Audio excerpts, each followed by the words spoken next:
Hello and welcome to the Women of Wrestling podcast here on ringbellsonline.com. It's the usual cast of characters, Irish Stu Allen and Freaky Lee Burton here. And Lee, tonight we've got a podcast that we have been teasing on our Twitter feed for the last couple of months by just calling it a very special podcast, and I think that's probably a fairly good description. Well, I'm not going to take any credit for this, really. This was your idea. This is something which you came to me a few months ago and suggested, and, it was a great idea. So this is what we've been working on sort of behind the scenes for a little while now. Yeah.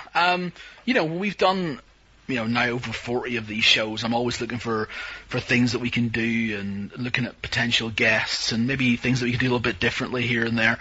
And, I think when thinking about guests and thinking about old school guests, I remember thinking to myself, gosh, what a shame we could never have Sensational Sherri on the show. She would have been like the ultimate guest. I mean, the amount of stories that I'm sure that woman has from being in WWF and WCW and so on. It's a real shame that she passed away so young. And then it occurred to me that actually we were only at that point about 2-3 months away from what would be her 5th anniversary of her passing.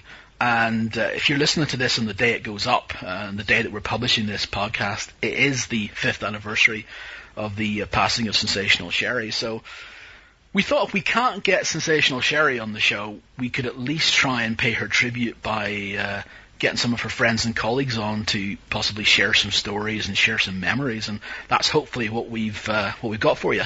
It's the next best thing, essentially. All the stories are there. It's just unfortunately they're not first hand. Yeah, but we've been very thankful, by the way, as far as just the fact that we've had a lot of goodwill towards the show. Sherri seems to be somebody who has nothing but goodwill amongst the wrestling business. No one's really got anything bad to say about her, and I'm gonna say now, I mean, usually when we do podcasts, the only people who know about them are you, me, and the guest, but there are a few people out there that I've talked to and perhaps run some ideas past and who have been instrumental in perhaps giving me some ideas as well and helping make this possible. So I'm not going to name you by name, but I'm sure you're listening to the show, so thank you very much. This podcast really is one of those examples of it sort of takes a village to raise a child, and this podcast is kind of the baby that's come from all of this. And I think it is something that it's quite comprehensive as far as the guests are concerned. The concept behind it was we wanted to try and get different guests who would have different aspects of Sherri, people who would be able to talk about different parts of her life, different parts of her career. And you'll hear all the guests coming up on the show, but we'll run through quickly who we've got coming up. We've got Bill Apter, legendary wrestling journalist, the scribe behind so many pages of PWI, Inside Wrestling, The Wrestler, all the so-called Apter mags of the 80s and 90s. We've got him. He knew Sherri for her entire wrestling career. Yeah, following that, Candi Divine, one of her early sort of feuding kind of opponents, somebody who she travelled around with quite a lot. We've also got her talking about Sherri's time in the sort of early to mid-80s. Yeah, for the AWA, amongst other places. They fought all over the place and exchanged a version of the World Championship, the AWA World Women's Championship. We've also got a woman that I think probably very few people listening to this podcast are going to know the name, but pay attention to what she's got to say. Her name's Marianne Ryan, and she was someone who was introduced to us when we were putting this show together. She was a friend, a personal friend of Sherri's, someone who was behind the scenes and who was a friend and confidant and travelling buddy for many years with Sherri. And again, I think she's next best thing to having Sherri on the show because she experienced a heck of a lot with that woman. Big time, yeah. We've also got Lexie Fyfe, who sort of had interactions with Sherri after the sort of WWF, WCW days when Sherri was appearing on the independent circuit and also at a lot of the conventions as well. Yeah, and I mean Lexie's well regarded as a ring veteran around the business today, and she's one of the creative minds behind the new Shine Wrestling that's about to debut down in Florida. But she'll tell you she was a massive fan the first time she got to meet Sensational Sherri. And then we finish up with a WWE Hall of Famer. Yes, a Hall of Famer, one of the most famous people we're ever going to have on the show. I'm absolutely certain of that. Sherri's former managerial charge, the $1 Million Man, Ted DiBiase, the man who inducted her into the WWE Hall of Fame. That really is just a fantastic thing for him to be able to take some time out of his busy schedule to be able to talk to us about this as well. It was just a great thrill to be able to get his account of Sherri. Yeah, and he's got some interesting stuff to say. So, and he is a preacher, and he will have some interesting things to say both about Sherri and the wrestling business in general. Oh, that he does. So look forward to that one. But let's get the show on the road, and we'll get started here.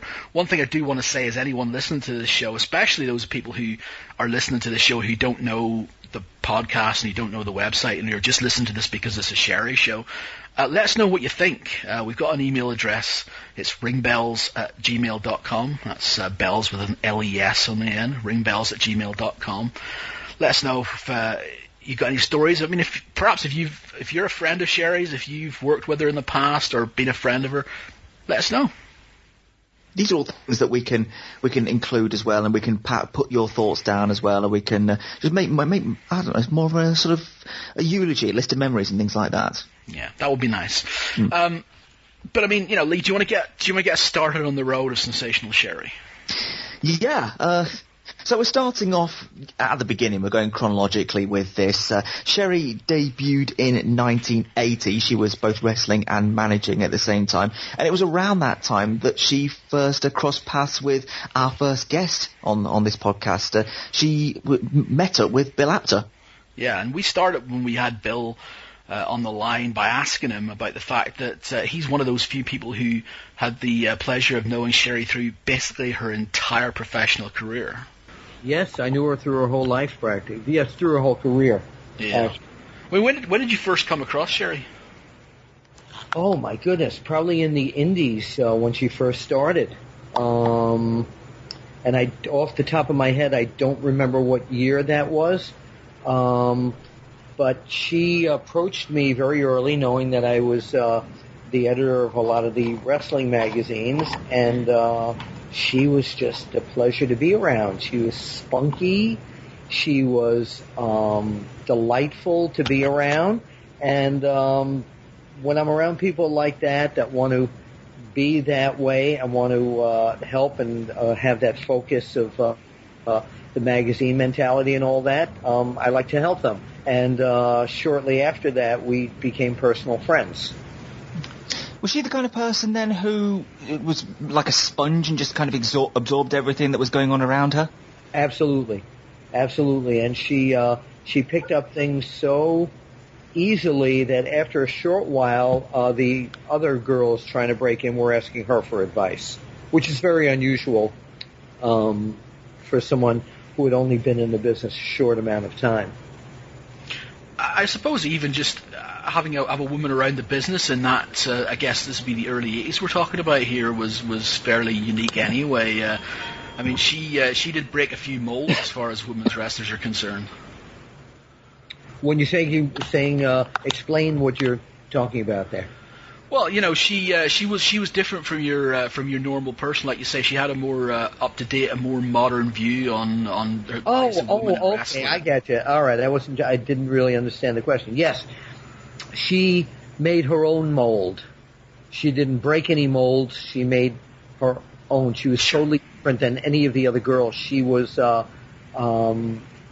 innovative. She wasn't just when somebody would say, "This is what you're going to do," she would say, "Hey, listen, that's great, but why don't we try it this way?" If she had a different idea, she never really stepped on people's toes in a nasty way or anything. Her first big break on a national basis would have been in the AWA with Vern Gagne, and I understand that you would have been in some road trips with Sherri back in the day. What was she like to be around in those early days when she was really starting to get some traction in the business? She again, and I know I keep going back to this, but she was just a lot of fun. But she also was a student.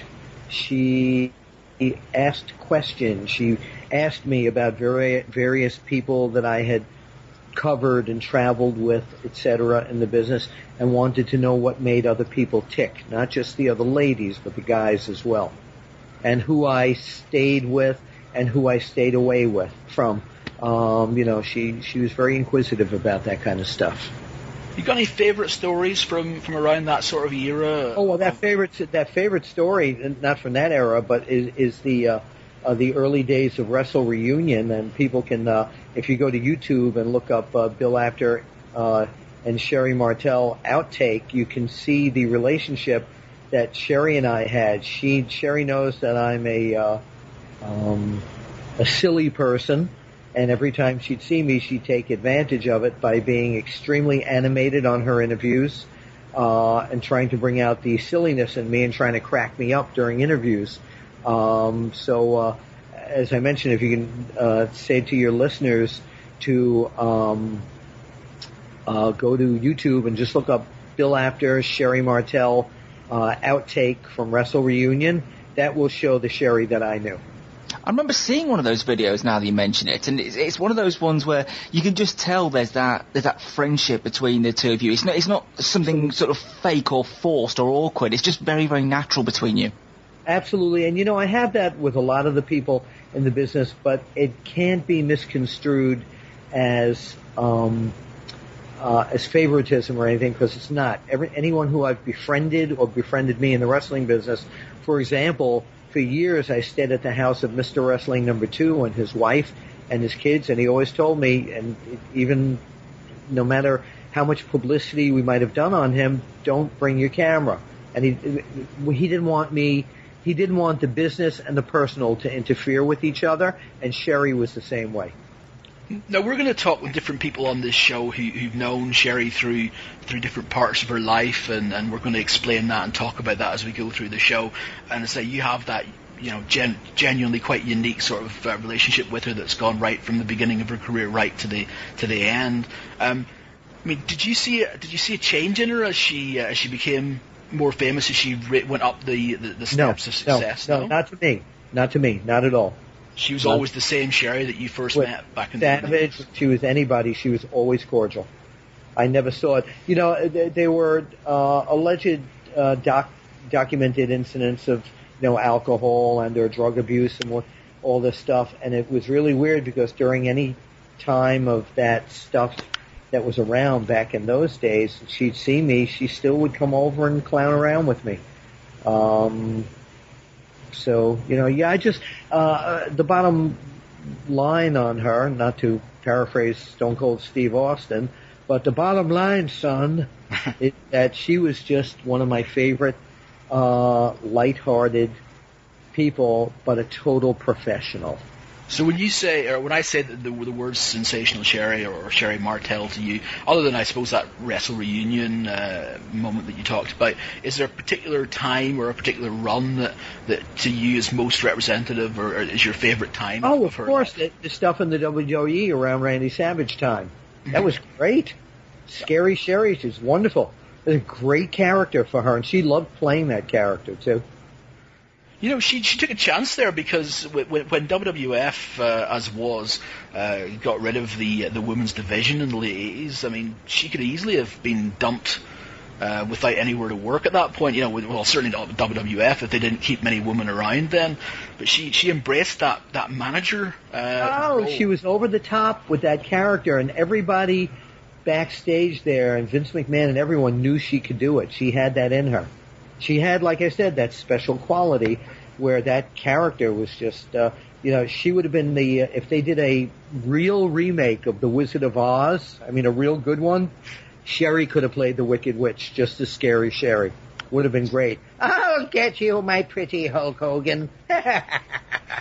She would. There's an image that's going to stick with me. Yes, she would have been great in the classic role started by Margaret Hamilton, of course, in the original Wizard of Oz. Sherri could have played that beautifully. Does it seem weird, though? By the way, Sherri, on the other side, Sherri was also a very attractive and could be very sexy lady as well. This is the thing, because she's very different, isn't she? Because Wait, she could be that monster, scary Sherri, and then you go out with her afterwards, and she's a great, sexy lady. I just think it's amazing that we talk about Sherri as being this very sort of warm and kind person who's very friendly and a good person to have around, and yet on screen she was a sort of a very scary, intimidating, almost terrifying human being. Well, some of the best performers in any part of entertainment, monsters, are some of the friendliest people in the world. I guess so. They can get out all of the it's negative characteristics on screen if you want. It's a persona. Yeah, they gave her this persona, and she was able to run with this, and it was so good. Really was. I still to this day in my head see her climbing up the cage, and I mean she was incredible. She was sensational. Bill, I mean, is it weird now? I mean, we're doing this show to mark and to show respect to Sherri on the 5th anniversary of her passing. Yeah, can't believe it was that long. I was going to say, does it feel like 5 years since you last saw her? No, I feel like I saw her yesterday, and I think about her a lot. She was a loss to the business as far as if you look at concerned. If you look at the number of views on that YouTube video, like it's like 500,000, I think they're all me. I miss her. So every time you feel a little bit down, you can go and watch that video. Absolutely. I go right to that video. All right, we're going to make sure that we link that video up then when we put our podcast up, so everyone can get an idea of Sherri at least as you knew. Please do that, and make sure that you send me a press release and the link so we can post that on OneWrestling.com, because I know you have a wonderful podcast, and I'd like people to listen to it, and especially on the date of Sherri's passing. Well, thanks very much. We appreciate that, and we will get that email to you. So yeah, as we just said to Bill there, if you go to the website now, we've got a link up there to the very promo. It's actually an outtake of a promo that he and Sherri recorded for Wrestle Reunion, and it's a nice little picture of two friends mucking about. Yeah, it really does. I think it's that kind of thing that you can't fake that relationship and that kind of bond. Yes. So from there, Sherri's first big nationwide exposure was in the AWA, and her biggest rival during that entire time she was there was a wrestler by the name of Candi Divine. And you and Sherri both debuted around the same time, about 1980, and you both suffered big injuries earlier in your career that almost derailed your entire career before they got started. But you ended up getting into the AWA around the same time, where you ended up gravitating and working along. Yeah, because actually, she had worked for Moolah, and she left Moolah and worked at Southwest Wrestling in Texas for the Blanchards, and we were the first girls that they used, independent girls, because they always just used Moolah's girls. We were the first independent girls they used, and we were the first independent girls that Vern Gagne used. Right. Okay. And so the two of you kind of gravitated together then, and had a bit of had quite a major feud for a long time. What were your first impressions of meeting Sherri and working with her for the first time? I'd say at first I thought she was like kind of cocky and thought she knew it all, but then really underneath it all, she was a very down to earth person. And how did you get through that first sort of like that first impression? Well, we just had to like get in the ring and just go for it at each other. You know, we were the worst foes, but yet we became best friends. So, and we had our feud lasted for several years. It actually started when she had left Moolah, and we were wrestling actually for the original Sheik. And I remember we wrestled in Cleveland, Ohio, and then we wrestled in Cincinnati. And on the card were people like Bearcat Brown and George Animal Steele, and Bobo Brazil. So we were in that whole era there where we started wrestling. And then we got a call to go to Texas, and we were the first two independent girls ever to work for Southwest Wrestling, which was owned by Tully and Joe Blanchard. Mm-hmm. And so we had many feuds there in Texas. And then it ventured on to, I contacted Vern Gagne with the AWA, and he had also called Sherri at the same time. So we started our feud for the AWA, which lasted several years, including the AWA championship belt. I'd say I was like champion 4 times, and she was champion 4 times. And we traveled throughout. We'd be in California at the Cow Palace. Next night we'd be in Utah. Then the next night we'd be in Anchorage, Alaska. And we were working probably 3 to 4 days a week for Vern Gagne and the AWA. And we'd go to Las Vegas and work at the Showboat. Like once a week they did live ESPN tapings there.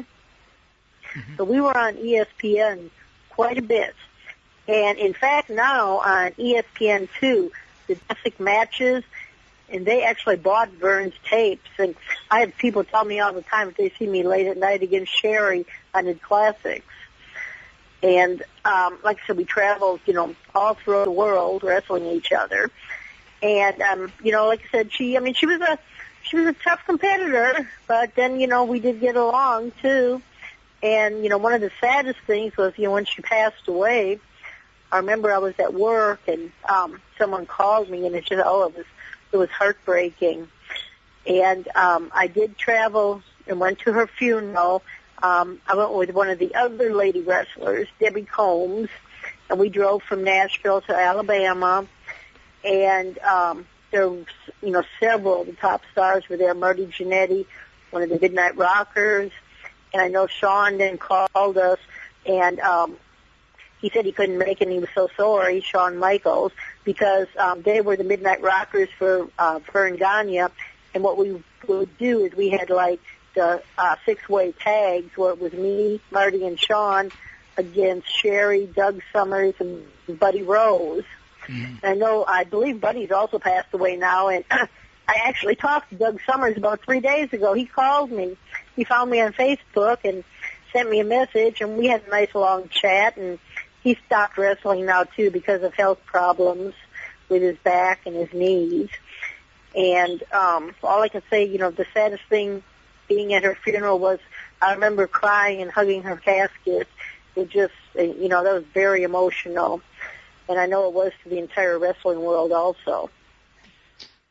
In those early days when you were sort of starting out and you just started working with each other, I'm assuming there weren't that many women in the locker room. Was it important to be able to form a bond with another woman like Sherri? So because it's almost like being in the trenches together. Yeah, it was, because, it was like us against the world, because, all the guys there. Some of the guys didn't like the girl wrestlers, just because, we were women. And so, we had to overcome those obstacles also. But overall, most of the guys got along with us, but every once in a while, you'd see one that didn't want us there.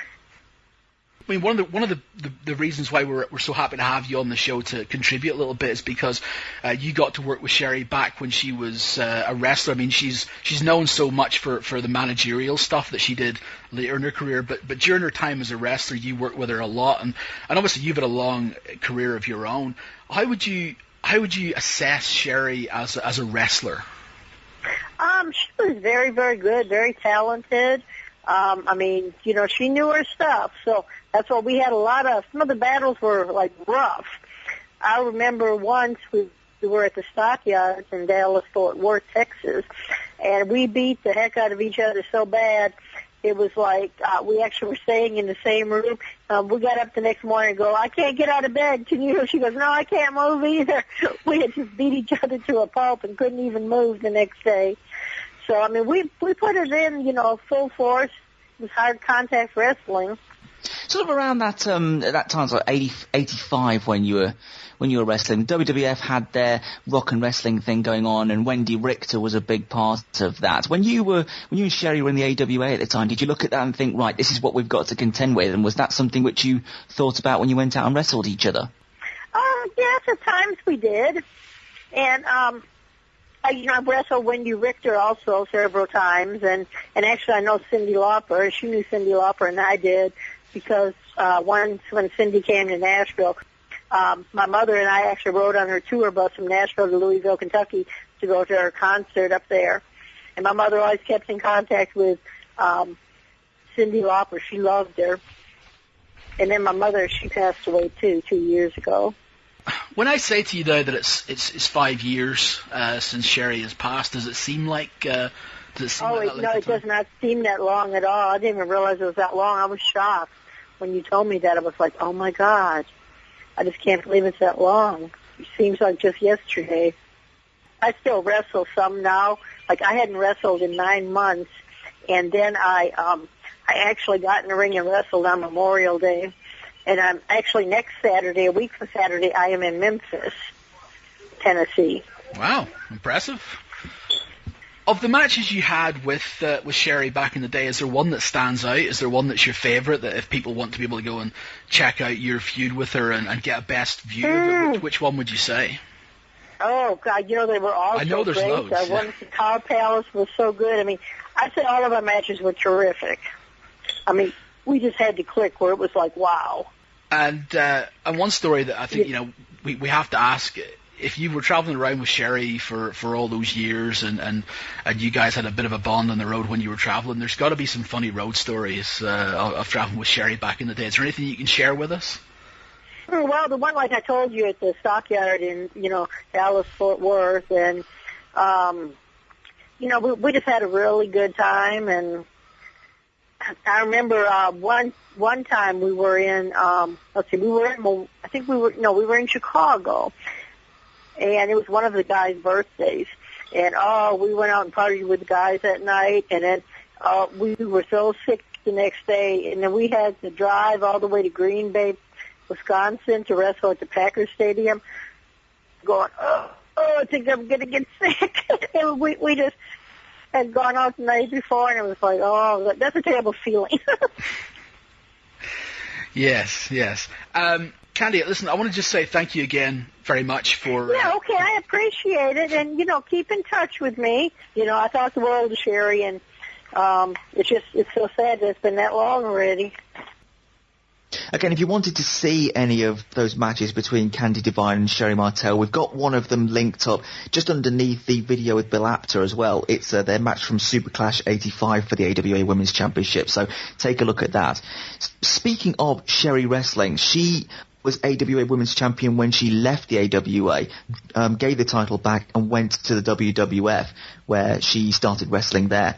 Won the WWF Women's Championship, and as a babyface turned heel in the process, and was wrestling around the world as well as one of the members of the women's division, which was growing at the time.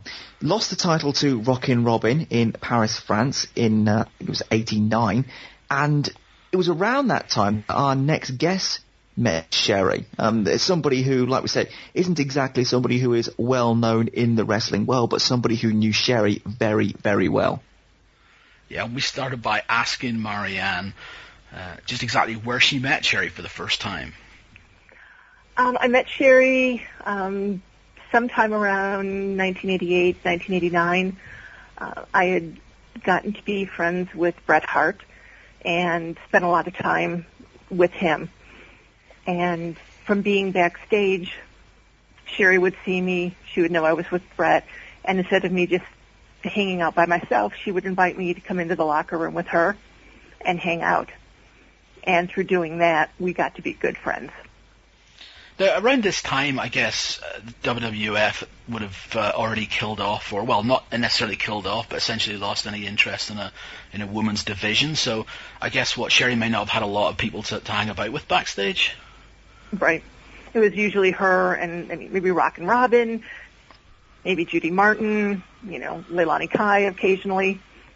But it was very much, they were early matches, they were blow-off matches. There was no real interest put on it. I suppose in those times as well, when it's such a... There are so few women who are involved, it's almost in your best interest to get along, because there's almost that sense of camaraderie between you, knowing that you are a small pocket of women in what is essentially a man's world. Exactly. And you'd be out there, she'd be traveling, it would just be her and whoever she was working with at that point in time. It would just be them and the boys. You better make sure you can get on then. Exactly. Yeah. This would have been back in an era where, again, because you're not a wrestler. You were a friend, but you managed to get behind that curtain. And how did Sherri? Did she accept you immediately, or I guess was it a case of who the heck is this girl? One of the benefits of Brett was the first wrestler I met, and he was so well respected by everyone else in the company that sort of having his approval made other people much more open to accepting me backstage. Uh-huh. And so they would, like in Sherri's case, she would invite me into her locker room and hang out with me, and they would share what was going on in the business with me. But it was that initial stamp of approval from Brett that really made a difference to people. Well, you say you were, backstage and you were hanging out with wrestlers there as well. Was it a case that you were it was like a access all areas, here's the entire world from behind the curtain, or was it a case of they were still a bit cagey with you as far as the information which you would find out about? In the beginning, they still would keep some things from me. But by the time, a couple years had gone on, I would be back there while they were actually working through the matches and calling all the finishes. This spot, that spot, then we're going to go to this, and then we'll do that. So pretty much everything became exposed to me. That's fascinating to be a civilian, to use that term backstage at a WWF event back in those days. What were your first impressions of Sherri then whenever you met her? How did you take her, first of all? Did you know her from TV before you met her? A little bit, I did. I knew she had been a worker, that she had been a champion, that she had been in the business for a number of years. But usually her characters were always, they were the bad girl. And she was incredibly friendly, incredibly inviting. It was, by all means, come on back here with me. We can hang out.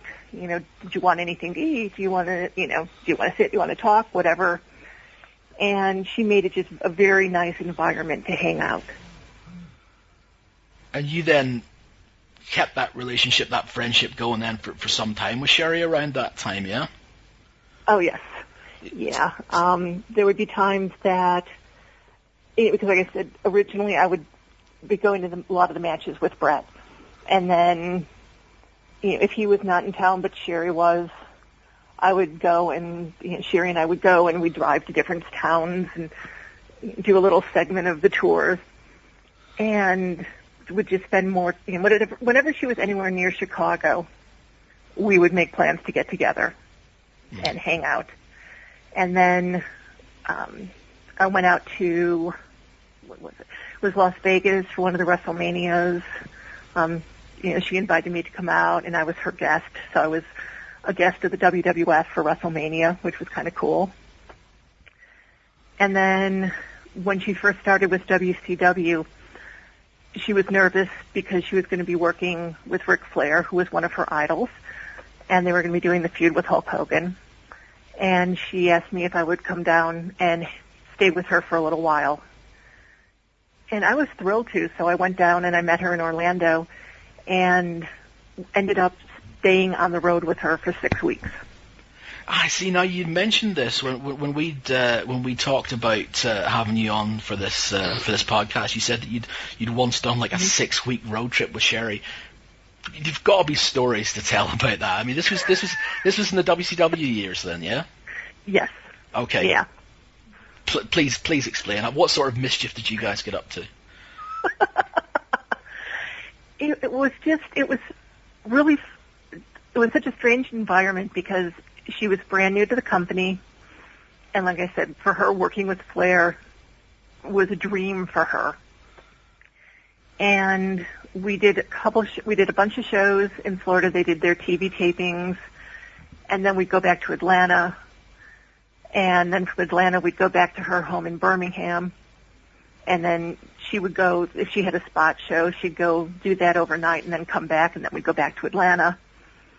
And just on all the drives, she would be just crazy. We'd be driving down the road, and there'd be a trucker next to us, and she'd pull up her shirt and flash the trucker.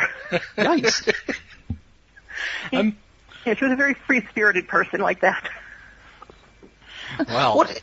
When you're traveling with somebody over a period of time like that, and you see them, almost as the person that they are, behind the camera and what they're like, and you see them when maybe fans approach them, is it a case of Sherri was the same kind of person that she is in, when she's away from the cameras, or did she approach fans and deal with them like she was her character being Sensational Sherri?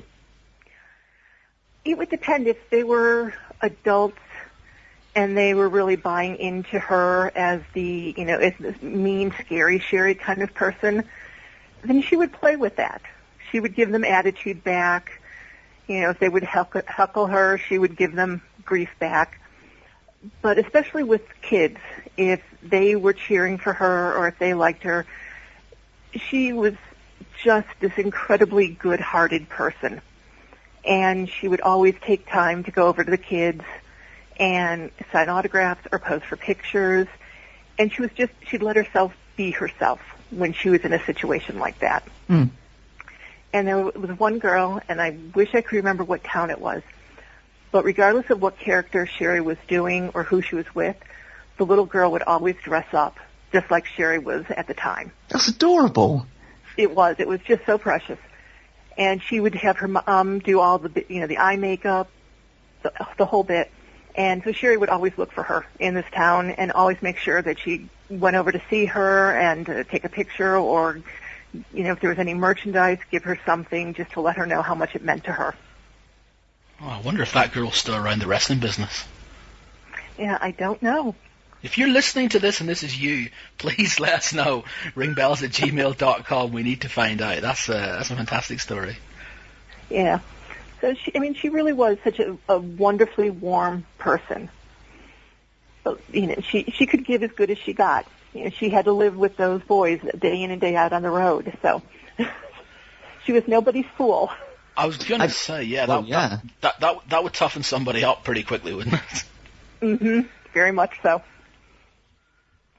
And a lot of the guys, they would say, and they weren't kidding, that for all of the matches they'd have, even against guys like Warrior or the big powerhouses, they would be afraid of getting in the ring with Sherri because they knew Sherri would not hold back.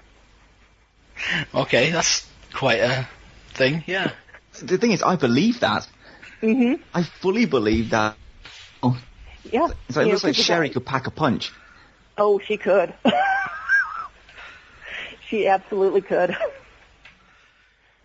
And she figured if that was her job to go out there and beat up on these guys, if they thought she was going to hold back, she would make sure they knew. They would be going back to the locker room going, oh, my God, I'm in so much pain. Wow.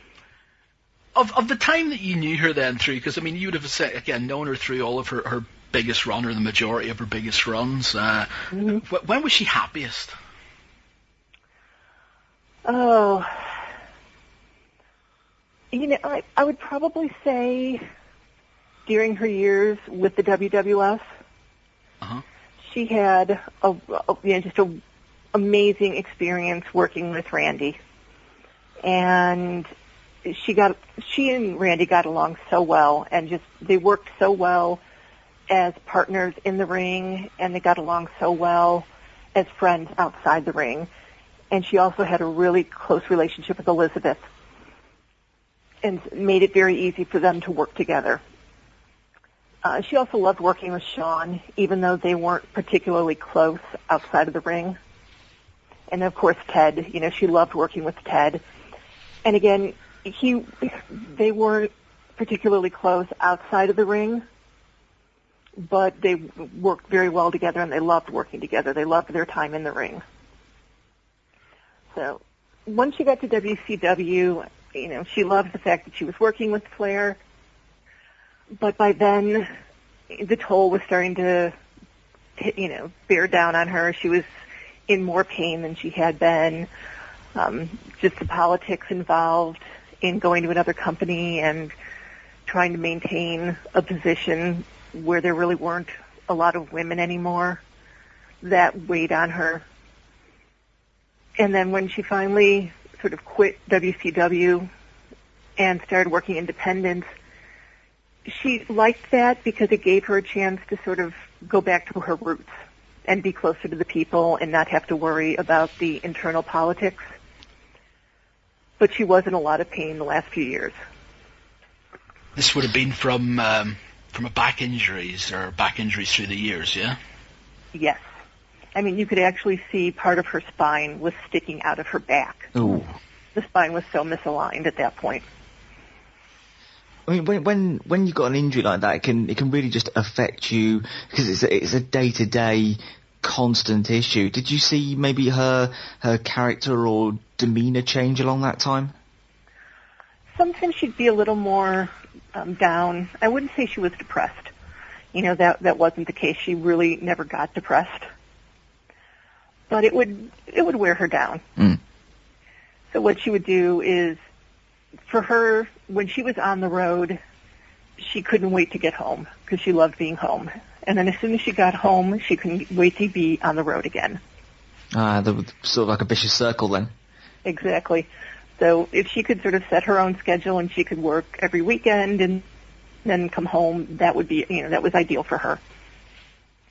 Did she feel pressure then? You were saying at one point about how she was trying to be a woman in a company that didn't really have any other women. Did she feel pressure to sort of be that token woman, I guess, or to try and push for any other woman to be signed? Or how did she feel about her position as being one of the sort of preeminent ladies of the 80s and early 90s? She always looked at it as though it was an honor for her. She really realized how lucky she was to be where she was.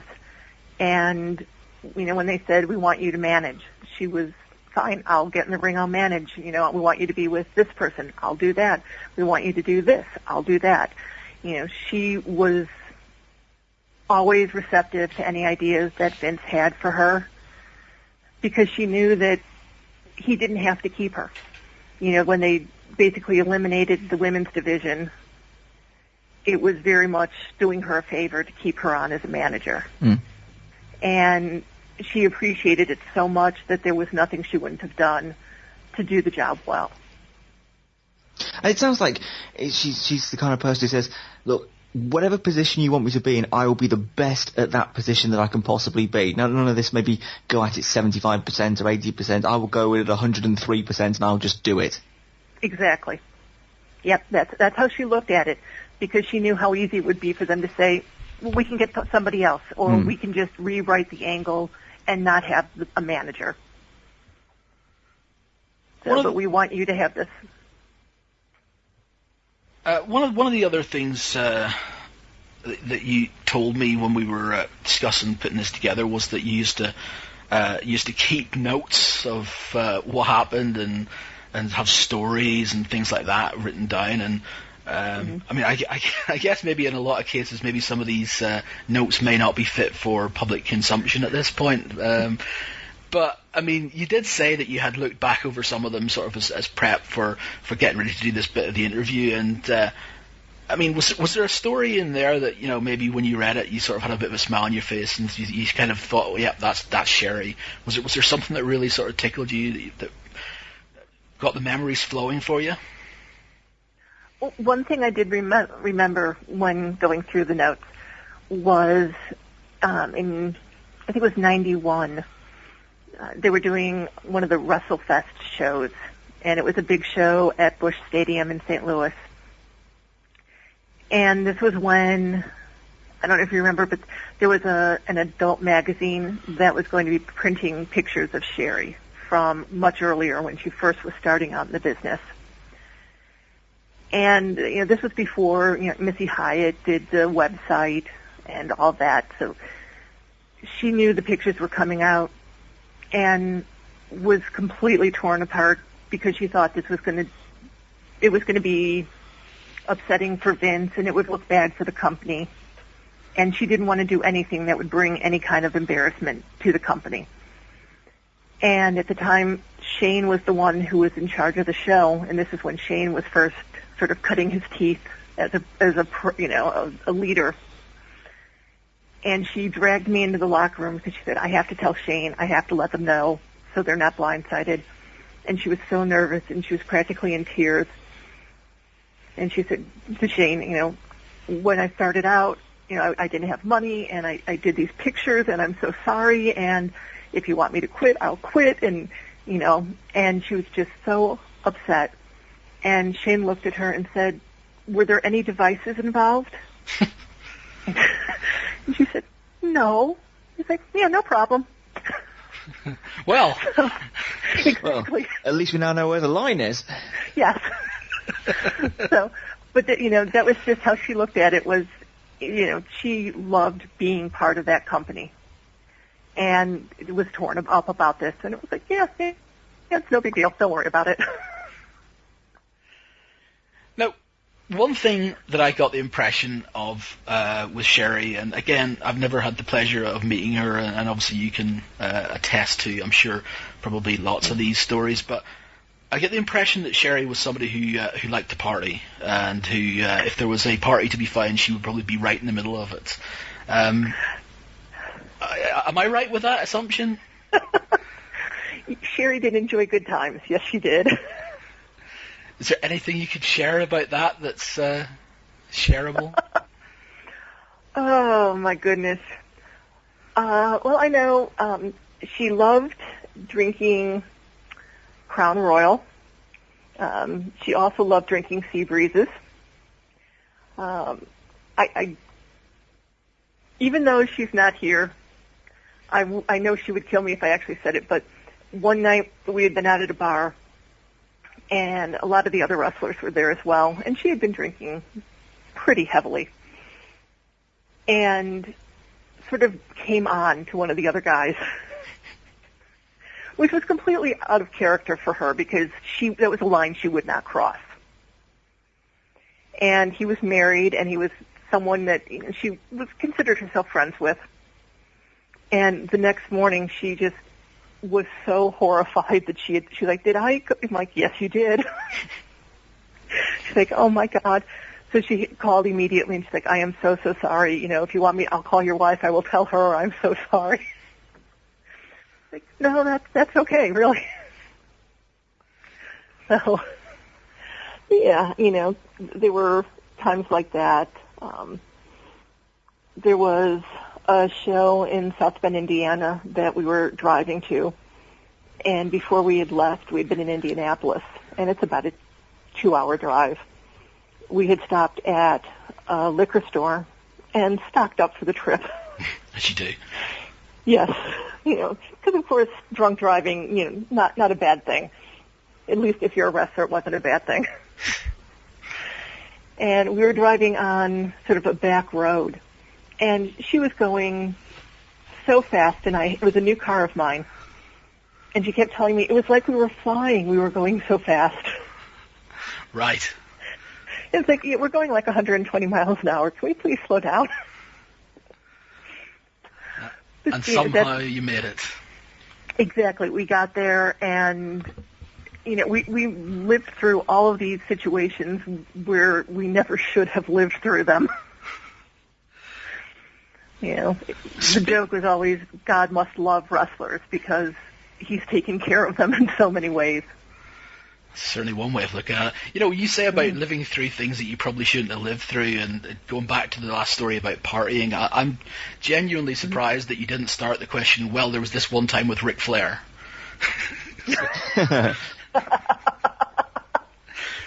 Well, yeah, I mean, they did enjoy hanging out together occasionally. Uh-huh. One of the sort of embarrassing stories, not quite terribly embarrassing, but just strange. We were at a show. This is when I was on the road with her for that extended period of time. And because Flair had spent most of his career in WCW, I really didn't know him that well because I was strictly a WWF girl. And it was wherever we were, this was in the summer, and it was a building that wasn't air conditioned, And after his match, he was just hot and wanted to take a shower and asked Sherri if he could take a shower in her locker room. And Flair is known for certain characteristics, may I say. Are you going to tell me he got naked? Well, yes, because the whole point was seeing this thing about him when he was naked. And so as he was showering, she knocked on the door and she's like, can Marianne see? Can Marianne see? And he said, fine. So he opened up the door and there he was stark naked in front of me. And Sherri got so excited about it. She jumped up in the air and she hit me right in the eye. And I ended up with a black eye. That's an explanation. Yeah, it made her day though that I got to see. So Ric Flair's winky caused you to have a black eye? Basically, yes. I mean, I'm skipping over a few parts there, but essentially that's what happened. Yes, I mean, yeah, there's a little bit to it than that. But yeah, and we were probably about 5 or 6 feet away from each other at the time, but. Well, no. That doesn't mean a thing. That's one of those yada yada yada stories, I walked in and Ric Flair, he had his winky out, yada yada yada. I got a black eye. Yeah. That's awesome. I'm mind blown. Yeah, you didn't think you'd hear that on a Sherri podcast, did you? Well, you have to find ways to amuse yourselves because there's a lot of downtime in the locker room. Indeed. Hey, this is exactly what we wanted. We wanted something that would make people laugh as well. So, I mean, it's a somber thought to know that Sherri's 5 years departed, but it's nice to know that even now we can still have a good laugh about it. Absolutely, and that's what you would want, And that's the thing that's so hard is missing that person because it was always so much fun to spend time with her. The last time I saw her was about a month before she died. She did an independent show out here in Pennsylvania. And she was just, she was tired, but she was up for doing anything. It's like, yeah, we'll get together, we'll have dinner, we'll do this, we'll do that. So she was ready to go and have fun. I bet wherever she is now, she's probably still having fun. Oh, I'm sure. There is no place that you could put her where she would not manage to have fun. I told you, this girl knows where the party is. Wow. Mm-hmm. Marianne, it's been a pleasure getting to have a bit of a chat with you again. You're someone who I think that probably few people maybe listening to this podcast are going to know, but you've given us a bit of insight into Sherri that I don't think we could have got anywhere else. So, thank you. Well, I'm very glad because she meant the world to me. She still means so much to me, and she was very, very good to me.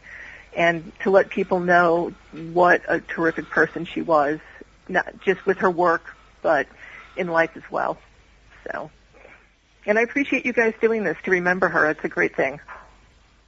Well, Marianne mentioned Ric Flair there, and that kind of brings us on to the next chapter of Sherri's career when she was in WCW, managing Ric Flair, managing Harlem Heat, and also involved in a quite spectacular wedding angle with Colonel Robert Parker, of which we have attached both the footage itself from WCW and also Robert Parker talking about it as well, because that's quite the story that you probably want to listen to. So she was in WCW, she was managing there, and then ended up on the independent circuit, which is where Lexie Fyfe met her for the first time. Well, I first met Sherri Martel. I was on a show with she wrestled as Angelica back then, but she is better known as Lita. We were on a show, I want to say it was Alabama or Mississippi, somewhere way down south. And Sherri Martel was going to be on it. She was just managing that night, and Amy and I were going to work each other. And she showed up, and she walked in a door across the gymnasium from us, and we giggled like little schoolgirls because we were so excited we were going to finally meet Sherri Martel. And we came running around, followed her through into the locker room, and she went right into a stall. And we stood outside and giggled like I said, like little schoolgirls because Sherri Martel was peeing and we could hear it. It was so silly. She wrote about it in her book. That was how, I don't know, like how much of a marks we were for her. I don't know how else to put it. I mean, I was just a big Sherri Martel fan, and so meeting her was a huge thrill. We got to take pictures with her that night, and she promised to watch our match. And after the match, she said, well, I'm real glad I didn't have to work you guys tonight. You guys beat the crap out of each other. And as it says in Lita's book, she goes, we weren't sure if that was a compliment or an insult, but we were just happy she watched. So that was the first time I met her, and she was absolutely wonderful. I can't say enough about her. What else do you guys want to know? Well, I guess the thing I wanted to ask then, because you mentioned about how it's almost like that sort of idolizing thing, because sometimes you hear people say you should never meet your heroes. You should just kind of stay with the thought and the perception of what they're like. But it sounds like the perception of what you thought she was as good as what it actually turned out to be. It really was. I admired her when I was just a fan of wrestling before I had even started training, because I just thought she had a presence, and I was really into the wrestlers that had charisma, and I really liked that about her. Whether she was wrestling or managing or whatever she was doing, even cutting a promo or doing an interview, she just had a presence about her and a charisma. You wanted to listen to her. Whether she was a bad guy, good guy, didn't matter. She just commanded your attention. And I really liked that. And then when I started wrestling and started training and started learning, how to, the psychology of matches and how to cut a promo and stuff, I realized that she was really, quite brilliant actually. When she managed, she knew when to draw the attention to herself and then when to let the match have the attention. And when she wrestled, she just had the crowd eating out of her hands. And I really admired her for that. So meeting her and then, asking her to watch one of my matches and having her actually do that, it was amazing to me. And then to find out that she was actually a nice person in person, in real life, was even more amazing. Because yes, I have met some other idols, whether they be in bands or wrestlers or whatever, and they've been complete jerks, and you're like, oh, I don't know why I like them. And it changes your whole attitude towards them. And she didn't do that. She was just a nice person and wanted to help you out if you wanted it. And so no, she was one of those people that you meet and you genuinely just like.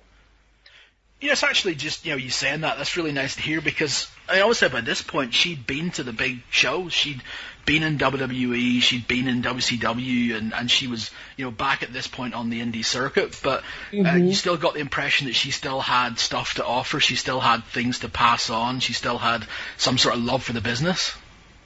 Oh, definitely. And, I don't know that she went out of her way to help everyone, but if she could tell that, and then, because I've heard other people say this, if she could tell that you really wanted to improve yourself, or you really wanted that constructive criticism, or you really wanted advice, she would give that to you. I don't think she tried to jam it down other people's throats. If she didn't think you cared all that much, she wasn't going to bother with you. She's still going to be nice to you. But to those of us that really went to her and went, Sherri, this is what I want to do. How can I make this better? She was always willing to offer advice, and her advice was always helpful. She never just said, oh, that match was lovely. You're great. She would be like, well, I really like this and this, but you could change this. And I really think that if you change your attitude a little bit, or put a little bit, or your promo was a little lame, or, that type of thing, she really would give you, the constructive criticism that you needed. So yeah, she really still loved the business, or at least that aspect of the business. I guess you could find some people who maybe hit the big time and then maybe end up not at the big time anymore, let's say, and it has a little sort of a bitter effect on them, and it sort of eats away at them a little bit. But it sounds like, again, that's not the case that Sherri had. She was always willing to help out and talk to people and offer advice. Yeah, at least as far as, everything that I've seen about her. I don't know, I don't know if she had any bitterness. I'm sure there was little, bits and pieces here and there, but she didn't let it affect how she treated others like myself, you know, the ones that cared and wanted to improve. She didn't let it affect her relationship with like people like me. I don't know what she was like with other people, but I never saw her complain or show any bitterness while in the locker room at all. So I don't know. Either she kept that outside of the locker room, or whether she just genuinely was just happy to be there, you know? So you went from a fan then to an opponent, and you actually finally got a chance to wrestle Sherri then at an IWA Mid-South show, December 2001. What was that like? And I mean, were you was this like an opportunity to fulfill a dream here, or were you still in awe of Sherri, or had you sort of got past that now? At that point, I had, you know, we had seen each other's, you know, quite a few times over the years. So I was very excited about wrestling her. A little bit scared, to tell you the truth, because I was like, oh, this has got to be good. I can't mess anything up. Oh my goodness, you know. But at the same time, I was like, she had also hadn't wrestled in a couple years. She had been just managing for a while. So I was like, I don't want to go in there and hurt her either, like permanently, you know. And they had this big storyline going on. I was actually a heel at IWA, and so they brought her in, and she was going to babyface against me. So that to me was kind of odd too, because most of my growing up watching her, you know, I had watched her, you know, be the heel and be a bad guy, and you know, and so I was like, well, how am I going to pull this off? Because she's such a strong personality, and then they threw at me that there was going to be bleeding in the match, because we had these like this hardcore faction that was going to come out and they were going to beat her up, and then I was going to have to be like, there was just going to be blood flying everywhere, and yeah, I was panic stricken. I wanted to turn around and leave, and I was like, I don't want to kill you, Sherri. What am I going to do? And she was just like, oh, sweetie, it's going to be fun. We're going to have fun, and the crowd's going to love it, and yeah, and they did. I managed to turn everything off and just be full-on heel Lexi during the match, and there was blood flying everywhere, and I had bloody hands and wiped it on the ref's shirt and got crazy with it, and then came in the back, and I went, I've got blood all over me. Somebody give me a towel, and it was wonderful. So crazy times. And was that, I mean, that was 2001. Did you continue then to see her every so often then at shows after that? Because that was the only time you actually got to wrestle her, is that right? Yeah, that was the only time I got to wrestle her. I think they had talked with her about doing some more shows, but at that time she was in a lot of pain. I mean, her back was really messed up from all the years of wrestling and stuff, and she more or less had kind of decided that that she really needed to, you know, do more out of the ring things. So she started doing more managing and commentating and things like that. So we never got to have a feud per se, but I saw her on a lot of shows after that, here and there, and conventions, you know, with autograph signing things. And like I said, she was always lovely and always ready with a big hug and glad to see me and whoever I was with, and glad to meet people. She actually, I started to tell you guys earlier before we started recording that we did a show up in Ohio together. It was an all-women show, and they only ran once, but we did, like, basically, I guess the equivalent of like a 3 DVD taping or a 3 TV show taping. I think they were planning on maybe trying to chop it around a TV in one long day, and she and Rocco Rock actually did the commentating for it. And she came in, and I mean, and a lot of the girls had never met her before, and she was sweet to everybody. And she's like, now you're going to have to excuse me. I got to go do my Flock of Seagulls haircut, because she did her hair all crazy for the show and everything. And it was wonderful. And she was a great commentator, and I got to interact with her a lot in the show, because I ended up kind of like main eventing all 3 shows, and we did this big storyline that like a 3-show storyline arc, I guess. And so I got to interact with the commentators a lot, and she was great. And she, since she was out at the ringside the whole time, she did have a lot of notes for all the girls there too. And I think they all really appreciated it. And I'm glad that, you know, everybody else got to meet her too. I don't know. She's a wonderful lady. Now I'm going to get sad for a minute. So, okay. Well, ask me something.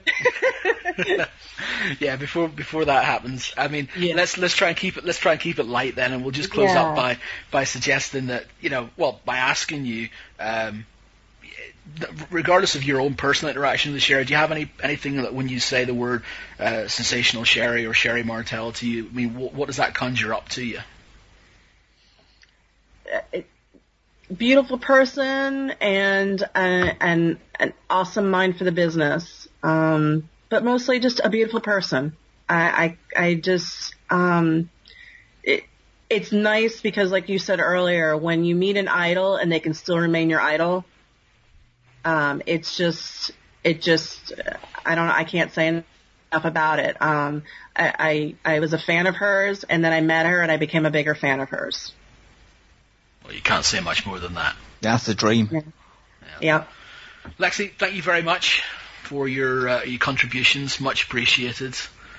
You're very, very welcome. So Sherri was back on the independents and traveling as much as her ongoing back issues would allow her.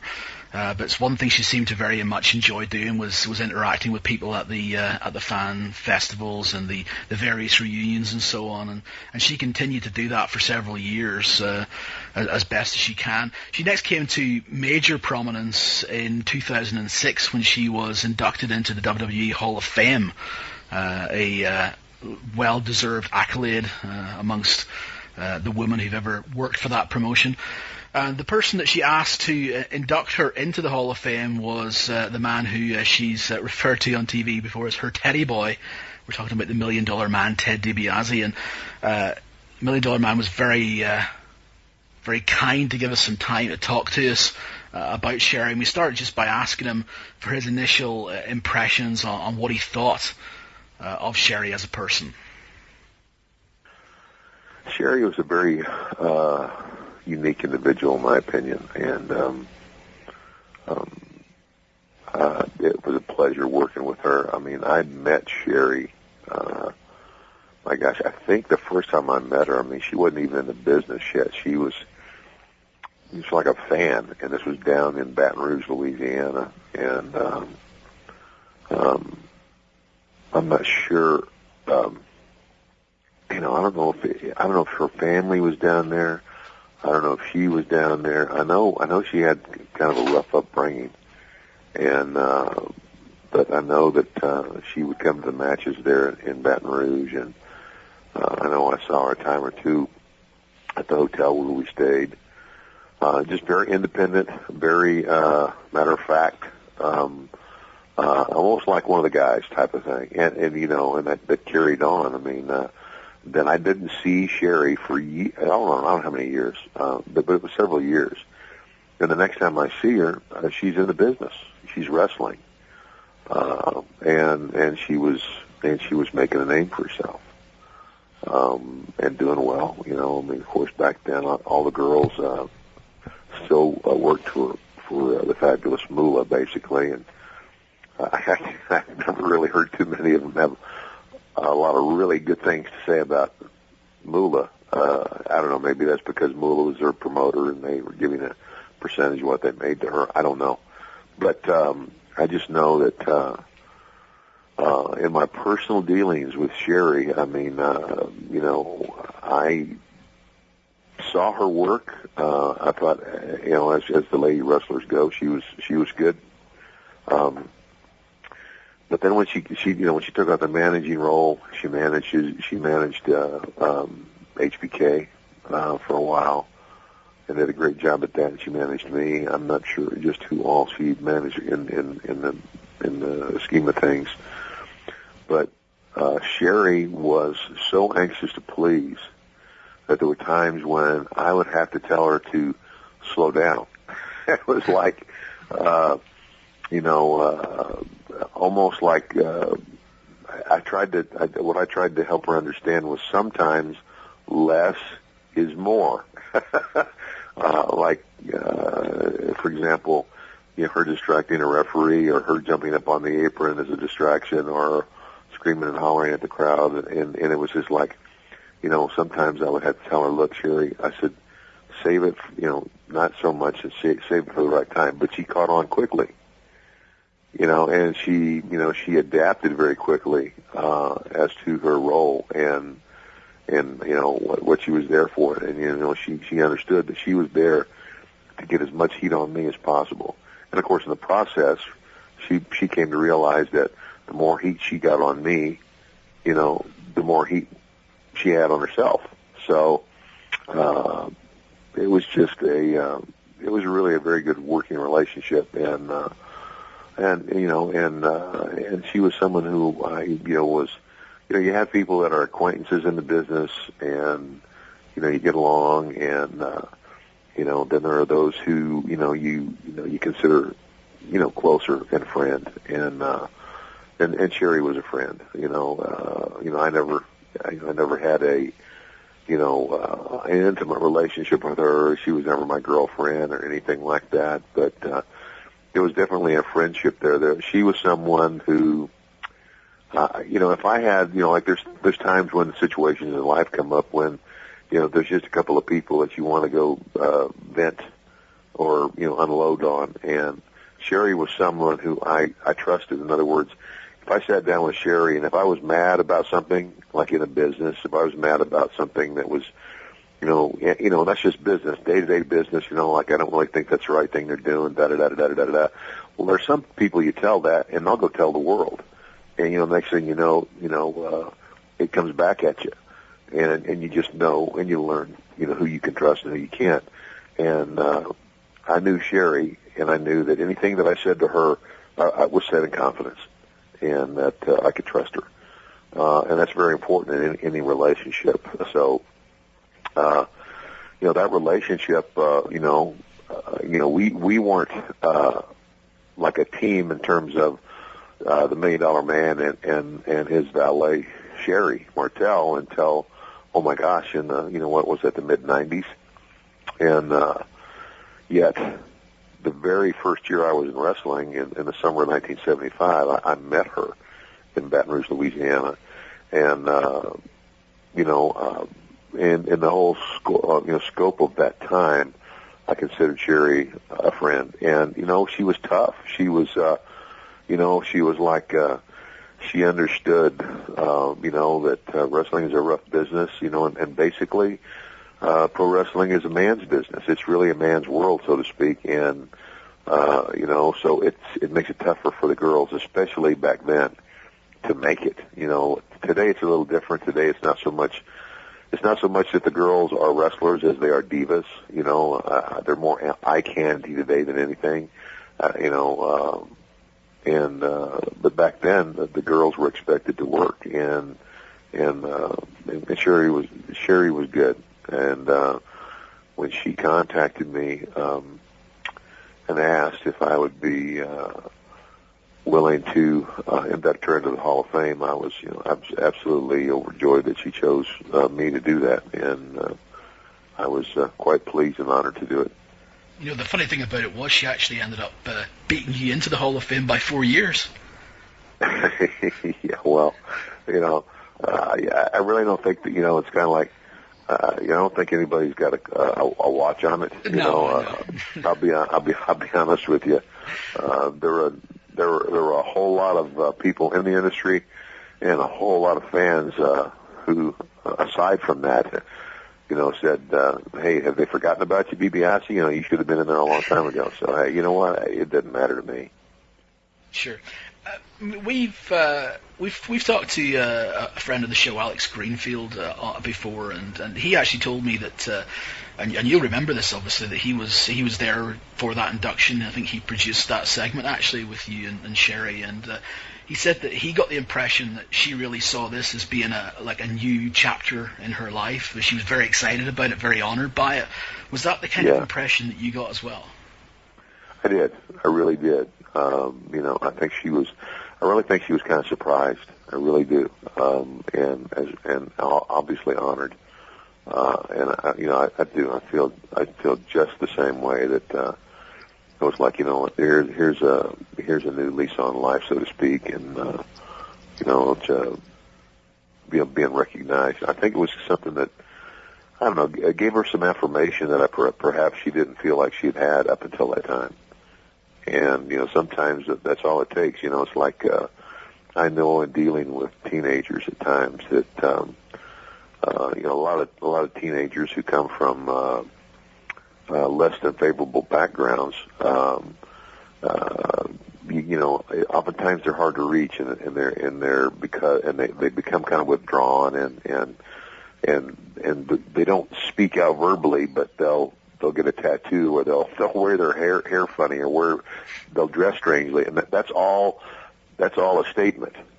It's all a statement. But I'm just telling you, if you just take a little time with the teenagers like that, and give them a little encouragement, and just say, hey, you know what, you look pretty good, and I don't know if this makes sense at all, but it's almost like if you give a kid like that just a little encouragement and affirmation, it goes a long, long way, and it's like it almost makes them proud, and like it almost makes them like, okay, now I'm really going to show you what I can do. I think that was the case with Sherri. Do you get the impression then that she maybe for at least a bit of her career didn't feel appreciated for what she had done? Well, yeah, I wouldn't say that. I think within the wrestling circles, I think that she was appreciated. Within just the core group of wrestlers, but on the whole and on a larger scale into the public, I don't. Perhaps maybe she didn't feel like she'd been given that recognition. The one thing I wanted to ask is, you two became sort of a partnership, like you were saying, on screen in about sort of 1991, and Sherri had just finished her run with Randy Savage at the time, and then immediately on the same show, WrestleMania 7, she then became your manager, and she was probably as hated as she could possibly be at the time. What was it like to be able to work with her, knowing that there was already that raw emotion towards Sherri that you could both latch onto and run with? Well, obviously it's a win-win. It was one of those things that it just made it easier. It's kind of like it's not like I had to take a valet and then grow the heat, make the heat. It was already there. It's kind of like when Sapphire turned on Dusty Rhodes and came across to me when I bought her off. She instantly became a heel, but she didn't really have the heel, I guess, instinct. You know what I'm saying? Mm. She didn't look like a heel. She didn't come across like a heel. It was hard to not like her. The only reason people didn't like her was because she screwed Dusty, and then she sold out to me. And I turned a lot of people heel. I turned Hercules Hernandez heel. I turned Randy babyface. I'm sorry, I turned Randy babyface. I turned Herc. Also turned him babyface. By sellout. Sherri was already there. It was like putting two evil people together that already carried their own heat, which just made it that much more explosive. Just made it easier.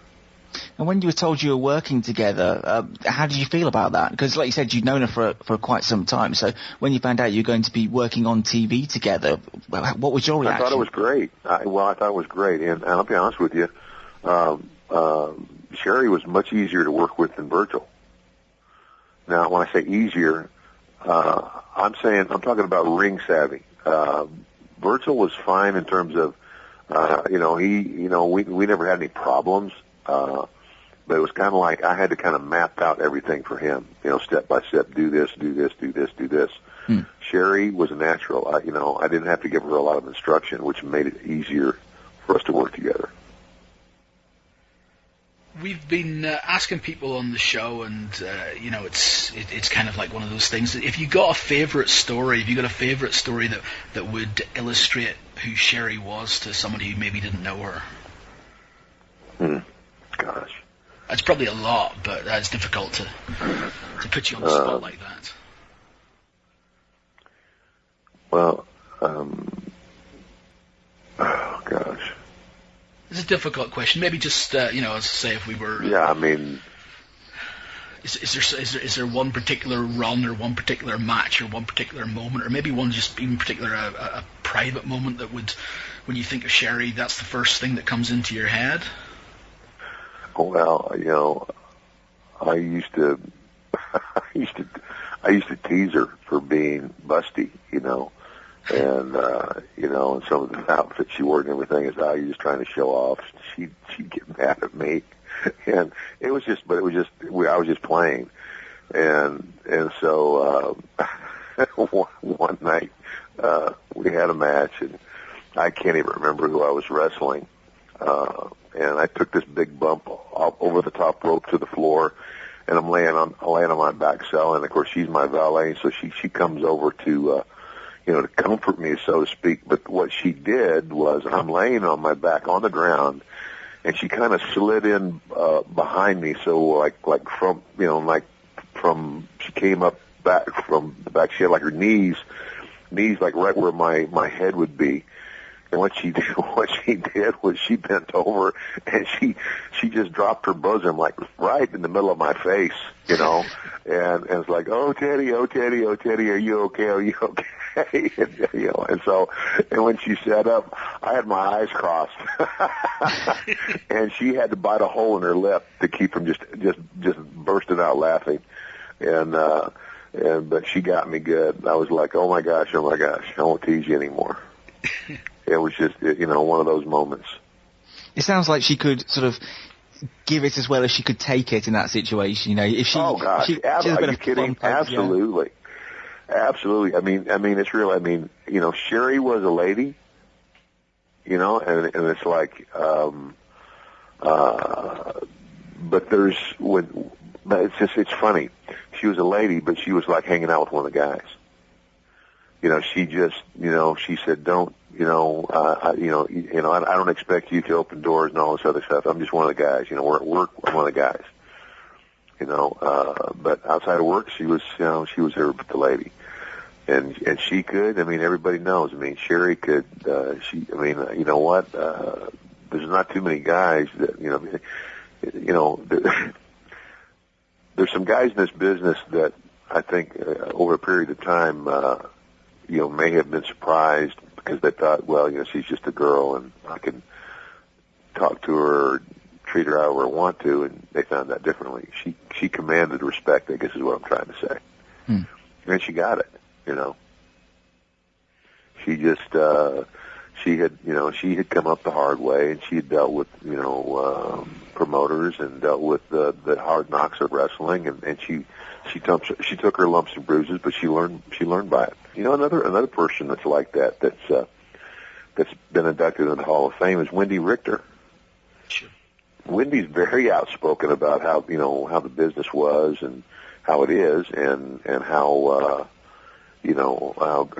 girls had to fight for everything they got, and she doesn't mind saying it. I mean, I was at Cauliflower Alley, this last month in Las Vegas, and it's like she just basically very plainly said, it was a hell of a lot different wrestling when we were wrestling, and doing what we had to do, and it's like basically saying to the divas, you're not wrestlers, and she's right.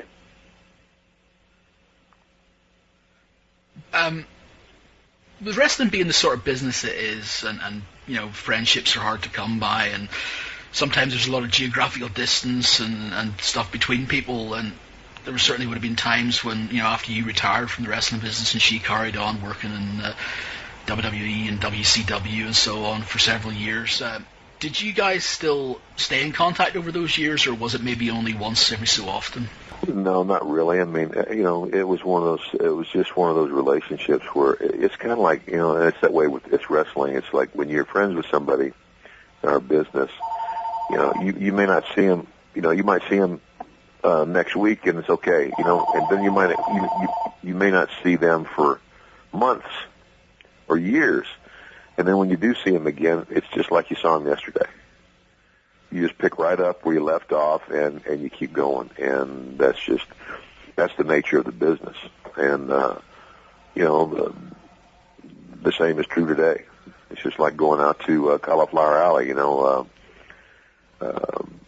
There's people that I see out there that I only see once a year. And it's just, hey, how you doing? And you pick up where you left off.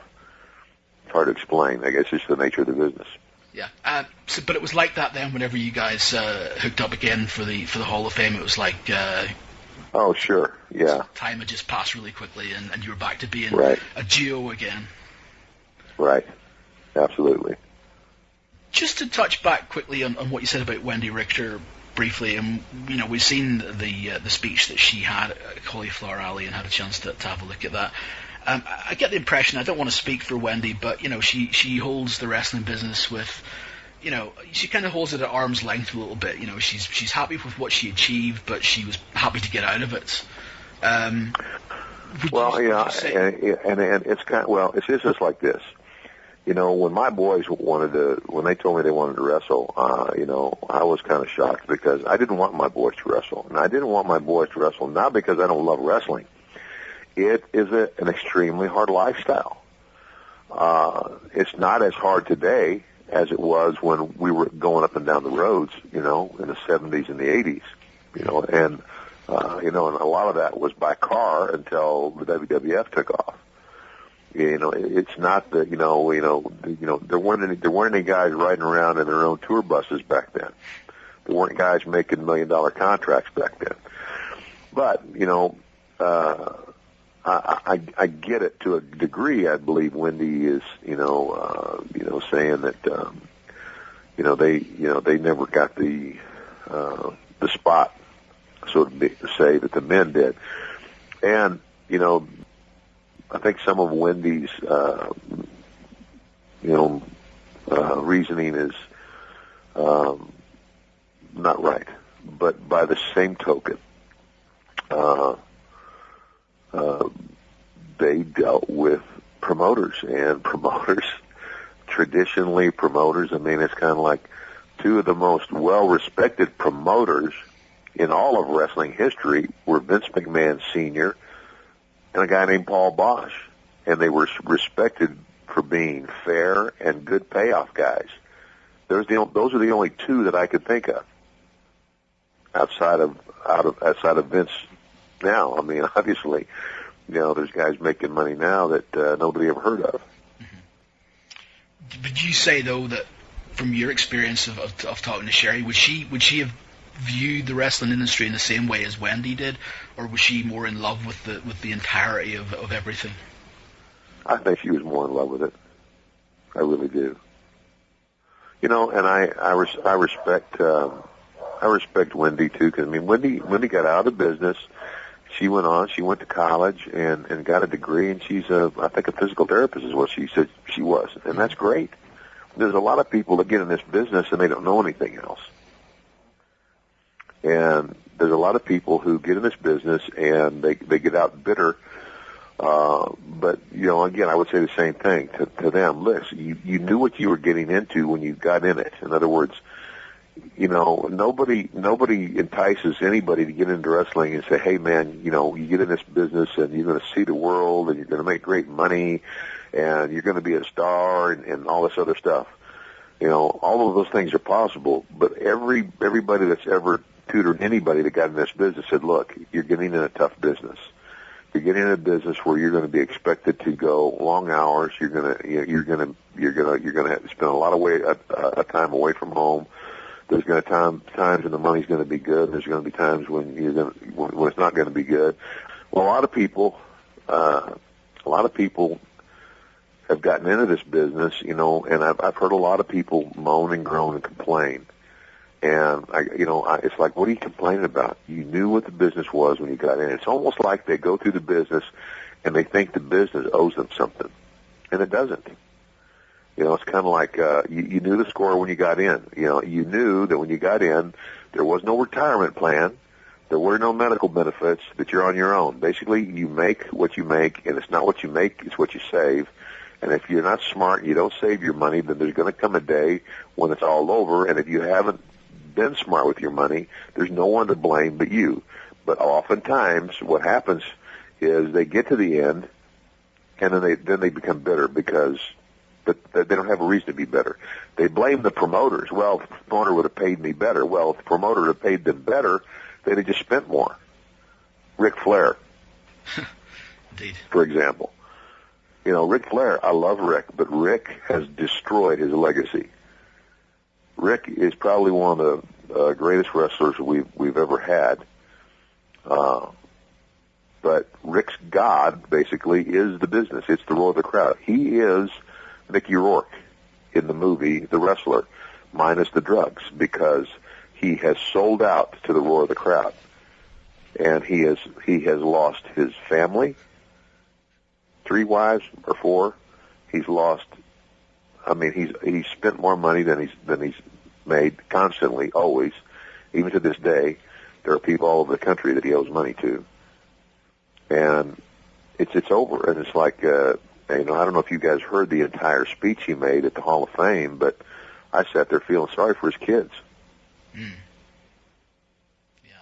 You know, it's like he's saying, well, I called Beth, and my wife says to me, number one, what are you out all night with a guy 30 years younger than you? And what are you staying out all night with him for? What do you have in common with a guy 30 years younger than you? And the second question was, and when are you going to grow up? Well, you know what? Half the crowd would have said the same thing. But Ric goes like this, like I'm turning off my cell phone, and laughs about it and thinks everybody's going to laugh with him. That's really sad. Mm. So, and somebody asked me, why does he always cry? He always cries because this is all he has, and it's over. And he knows it. So, that's pretty deep, and I don't know if you guys may agree or disagree with that, but you know what? I've been in this business all my life, and I've seen it, and I went down that road for a while. I've been down that road, and I got off that road. I used to go down that road with Ric, but it's a one-way road, and it leads to nowhere. So, does Wendy have a lot to be bitter about? Not really. You know the score. Sure. You know the score. To draw it back then to Sherri, just by conclusion, I mean, obviously she never got to the point to have to worry about a retirement plan or anything like that. But I mean, was she? Did she have any bitterness in her life about the wrestling business towards the end, or was she just pleased about what it brought her and what it brought her out of? I don't think so. I don't know. I mean, it's funny because after our tenure together as, wrestler and manager, and I left the WWE, I didn't see her, and I didn't really keep up with her that much. I mean, I was doing other things, and so I'm not sure. I know that it just seemed that at the time that she, at the time of her death, it seemed like things had gotten to a better place for her. At least that's what I heard from a lot of her other friends, and that's what made it even made it sadder that she died when she did. And of course, I don't know. I know that Sherri dealt with some substance abuse problems for sure. I know she did, and she'd be the first one to say that she did. And that's another hazard of the business. But I respected Sherri for being tough. She was double tough. She didn't whine and cry, and she showed up on the time. She always took care of business first, and she was dependable. She was all those things, and I don't know. Have you found 10 people that have a bad thing, or one person that's got a lot bad to say about Sherri? No, not at all. She seems to have a lot of goodwill towards her. Exactly. Now, could you say the same thing for the Ultimate Warrior? No, fair point. Not case closed. Well, Ted, look, thanks very much for spending some of your time talking to us today. Very powerful, and it's been nice to speak to somebody who was as close to Sherri as you were. And we certainly wish you all the best in your continuing work. And hopefully we'll get the chance to speak to you again someday. All right, my friend. Thank you very much. Thanks very much for your time. You bet. Sherri's story came to an end then, sadly, on the day of June 15th, 2007. She was found deceased at her mother's home in McCalla, Alabama, which is quite near to Birmingham. It was ruled in toxicology reports she died of an accidental overdose, including multiple drugs. And as Ted said during his segment there, she had some substance abuse issues, and she'd be the first to talk about that. And she had certainly tried several times over the years to book herself into rehab and try and get herself clean. And it's a shame that she's become another wrestling statistic, a young death. But she did leave a good legacy, and as I say, I think we've really come to notice that just from putting this show together. Everyone's willing to help, everyone's willing to talk, everyone's willing to say how much they liked Sherri. In the days after her death, we actually found a quote that Jim Ross had written on his blog about Sherri, and Lee, maybe you'll share that with us now. Yeah, it's an excerpt of it. So this is the clip that he said. There has not been a female athlete that I've ever met or seen that had the physical mindset of Sensational Sherri, who had more intestinal fortitude than most men. Sherri loved being around her fans, as evidenced by the fun she had at wrestling reunions, which some wrestlers only do for the cash and not for the fans or for their peers. Sherri had a hell of a life filled to the brim with fun, but she left us much too young, at only 49 years of age. Yes. And another person who had some nice things to say about Sherri after she passed on was the promoter of Shimmer, Dave Prazak. And he wrote quite a long piece on the passing of Sherri. He got to work with her a little bit towards the end of her career as well, including working in matches with Sherri as well. But he also mentioned in his article that he had a particularly interesting job in mind for Sherri that she never quite got to do. Bit of a revelation, really. This is what he said. Not many people know it because it never came to fruition, but Sherri was the only woman wrestler who I ever offered, or even really considered, to perform in the role of the Shimmer Commissioner. She had to turn down the offer in early 2006 due to a combination of her constant back problems at the time, which required very limited travel. She'd been seeing a chiropractor recently and was in pain on a daily basis, and was just about to be inducted into the WWE Hall of Fame and received a Legends contract, which would have posed some issues with appearing on our DVD series in retail. The last time I spoke with Sherri, I let her know that if she was ever up to it in the future, the Shimmer Commissioner spot was hers, as I truly valued her contributions to pro wrestling over the years and felt she would be an excellent authority figure to govern the top women wrestlers that are active today. It's a shame that it never came to be. And that's it. Sherri's life was one of tremendous highs and some lows and some things that she never had a chance to do, but I don't think for a moment she would have had any regrets about her life. I think that's one thing that we seem to have gathered from reading and talking to people about her. And it wasn't like at the point when she passed, it was like she was winding down either. Like Dave Prazak said in that piece there, if she wanted to be Shimmer Commissioner, it was sitting there waiting for her. Yeah, and again, as we mentioned briefly with Ted during his segment, I mean, Alex Greenfield, who produced the induction ceremony, said that she really was considering this to be the start of a brand new page in her life, and again, sadly not to be. And 5 years, it seems like it's been quick 5 years, but there's no doubt that the legacy she's left will be one that will be felt for a long time.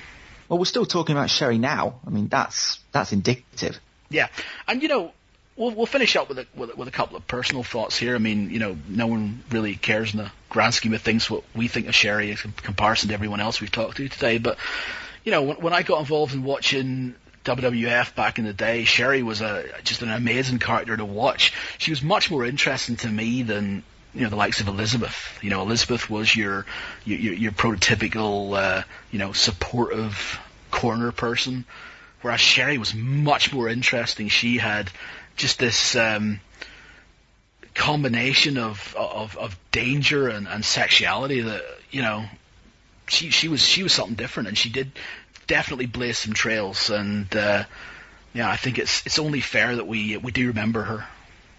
Sherri is probably the woman who got me interested in wrestling. And I'm not joking about that. When I was 10 years old, my friend had a copy of WrestleMania 7. And it was the only wrestling tape that he had, so we just watched this thing religiously over and over again. And the one match that sticks out probably more than the others is Randy Savage versus the Ultimate Warrior. And it was almost a handicap match because of Sherri's involvement. And her involvement was massive. And I think that kind of interaction that she had, and even though I'd only ever seen Sherri in that one match, and I'd only ever seen her maybe for 10-15 minutes, by the end you just wanted to see her get her head kicked off, and that, I think, is the kind of influence that she can have, and the manipulation of people's emotions. It was a great